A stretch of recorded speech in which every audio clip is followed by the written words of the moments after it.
Alam mo yung feeling na tinitingnan mo yung payslip mo pagkatapos ng holiday? Tapos parang, teka, tama ba tong computation na to? Lalo na pag Holy Week, sunod-sunod kasi yung holidays, kaya nakakalito talaga. Well, wag kang mag-alala, andito tayo para i-breakdown yan lahat para sa'yo.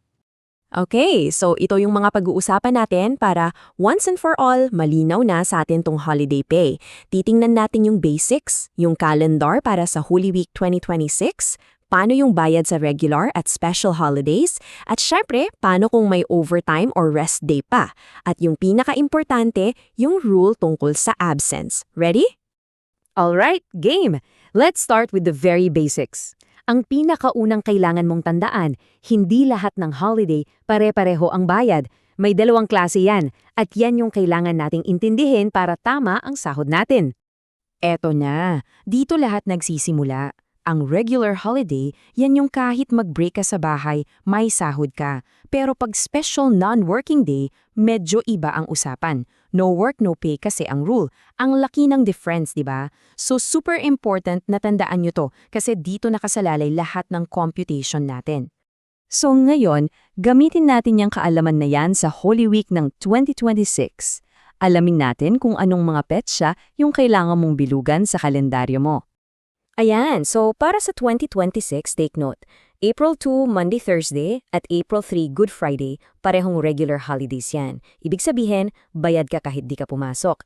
Tapos yung April 4, Black Saturday, yan yung special day. At take note, yung Easter Sunday, April 5, ordinary working day na yan, or para sa karamihan, rest day. So malinaw na malinaw yung classification ng bawat araw, ha? Okay, let's dive deeper. Unahin nating pag-usapan yung bayad para sa Maundy Thursday at Good Friday, yung mga regular holidays. So, ang tanong, paano ba talaga ang tamang computation para sa isang regular holiday? Dalawa lang ang pwedeng mangyari dito. Scenario 1, hindi ka pumasok. Okay lang yan, makukuha mo pa rin ang 100% ng sahod mo. Pero, may malaking pero, dapat pumasok ka or naka-paid leave ka sa araw bago ang holiday. Mamaya babalikan natin yan. Scenario 2, pumasok ka. Aba, jackpot. Double pay yan. As in, 200% ng daily wage mo para sa first 8 hours. 200%? Doble sahod. Itatak mo sa isip mo yung numerong yan. Yan ang kapalit ng pagtatrabaho mo sa isang regular holiday. Sulit na sulit, di ba? At eto yung formula, super simple lang. Kunin mo yung basic daily wage mo, i-multiply mo lang by 200% or times 2. Pwede mo nang computein ngayon yung sayo para may idea ka na. Ganun lang kasimple. Okay, tapos na tayo sa regular holidays. Lipat naman tayo sa Black Saturday. Natandaan, isa siyang special day. At dito na rin papasok yung mga what-if scenarios, tulad ng paano kung rest day ko yan? Dahil special day ang Black Saturday, simple lang ang rule. Pag di ka pumasok, no work, no pay tayo. Pero kung pumasok ka, may bonus. Makakatanggap ka ng extra 30% sa basic wage mo. So ang total na kikitain mo for that day is 130%. Eto, yung tanong na laging lumalabas, paano naman kung yung holiday na tapat pa mismo sa rest day mo, ano namang mangyayari sa computation? Ang sagot sa tanong na yan ay isang malaking yes. Mas malaki ang bayad mo. Tingnan nito. For example, yung regular holiday like Maundy Thursday ay rest day mo tapos pinapasok ka? Grabe, hindi na lang yan 200%, nagiging 260% na. Kasi pinagsama yung holiday pay at rest day premium. Ang computation, basic wage mo times 2.6. Ang laki, di ba? Akala nyo tapos na? Meron pa. Paano kung bukod sa holiday at rest day, nag-overtime ka pa or pumasok ka ng night shift, lalo nang lumalaki yung computation dyan? Siyempre, may extra pay yan. Yung overtime mo may dagdag na 30% premium. Pero teka ha, hindi yan 30% ng basic hourly rate mo.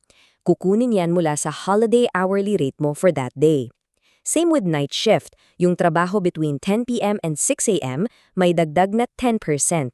Ang key takeaway dito, yung mga premium na to, pinapatong sila sa holiday rate. So patong-patong yung premium. Laki ng kita. Okay guys, focus muna tayo dito. Kung may isang part sa usapan na to na kailangan mong tandaan, eto na yon.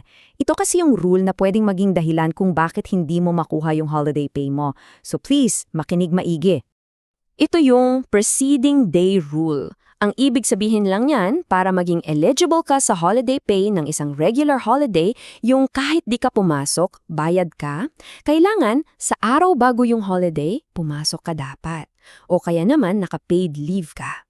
Kung hindi, may problema. Ngayon, paano kung sunod-sunod yung holidays? Gaya ng Monday, Thursday at Good Friday. Dito nagiging medyo delikadong sitwasyon. Tingnan natin tong senaryo. Let's say, Wednesday, April 1, yung araw bago ang Monday, Thursday, umabsent ka at unpaid yung absence mo. Dahil dyan, sorry to say, hindi ka na entitled sa holiday pay mo para sa Monday, Thursday. At eto pa yung masakit. Dahil hindi ka nabayad sa Thursday, damay na rin yung Good Friday. Mawawala na rin yung holiday pay mo para sa araw na yon. Isang absent lang, 2 holiday pay ang nawala. Grabe, di ba? Uulitin ko ha para sobrang linaw. Isang unpaid absence lang sa araw bago ang unang regular holiday at posibleng maglaho ang bayad mo para sa 2 magkasunod na holiday. Kaya ingat na ingat tayo sa mga absent bago mag-Holy Week. So, para hindi kayo malito sa lahat ng numerong yan, heto ang isang cheat sheet. Pwede nyong i-screenshot to para may mabilis kayong reference. Pag tinitingnan nyo na yung payslip nyo, nandyan na yung mga common scenarios. At syempre, lahat ng pinag-usapan natin hindi to gawa-gawa lang.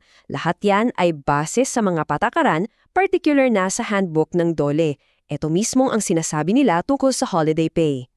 So yan, ngayong alam mo na ang mga rules, ang tanong, titingnan mo na bang maigi yung next payslip mo? Gamitin mo tong mga natutunan mo, karapatan mong makuha ang tamang bayad para sa bawat oras na pinaghirapan mo.